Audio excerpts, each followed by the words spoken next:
Et ses alliés du PS et de l'AFP, c'est une question domestique et c'est la dernière de cet entretien. Moustapha Niasse, président de l'Assemblée nationale. Aujourd'hui, c'est Ousmane Tanor Dieng qui est le président du Haut Conseil des collectivités territoriales. Pour certains, c'est la part belle à ces deux alliés. Est-ce que vous comprenez ce qui guide le choix du président Macky Sall sur ces deux cas? La part belle, je ne pense pas. Je crois que c'est le reflet d'un rapport de force. Vous savez, la première évidence, c'est que les hommes politiques, on ne les importe pas. Ils sont du pays.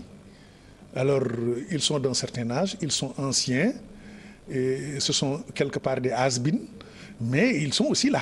Il faut faire avec. Et ils ont été au premier tour des concurrents de Macky Sall.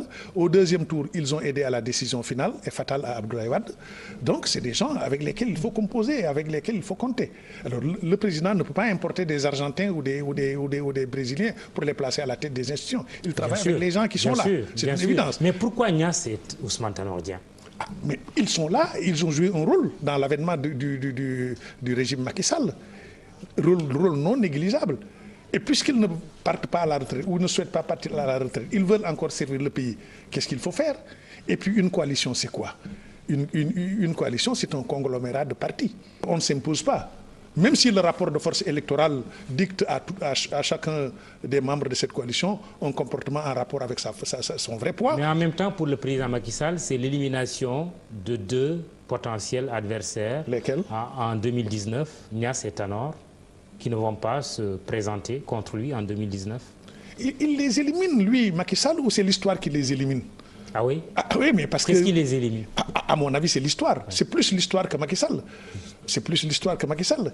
Ils ont été plusieurs fois candidats, ils n'ont jamais été vainqueurs. Et aujourd'hui, ils se retrouvent avec des partis cassés. Le PS est fractionné. Alors, l'AFP est fracturé. Et vous savez aussi, en politique, il y a une bonne dose de cynisme et de machiavélisme.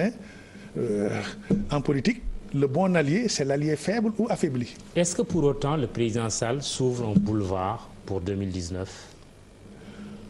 Vous savez, une élection qui est encore loin devant nous, 2019, n'est pas facile à traiter en termes de... j'allais dire, pas de pronostic, mais même en termes d'évaluation. Ce n'est pas facile. Il y a énormément de paramètres. Dans ce domaine, on ne peut pas lire dans une boule de cristal. Même les fameux sondages dans les pays les plus développés, parfois, n'ont pas été les plus pertinents et les plus justes. Alors, ce qui est sûr, c'est que si tout se passe bien, dans le calme, dans la sérénité, les Sénégalais auront le loisir et la latitude de choisir. Et je crois que c'est le choix des Sénégalais qui est plus important que mon point de vue aujourd'hui. Merci Babacar Justin Ndiaye. C'est moi qui vous remercie. Politologue, c'est tout. Chérif, demain, rendez-vous avec Antoine Diouf. Merci de nous avoir suivis. Excellente soirée. Merci.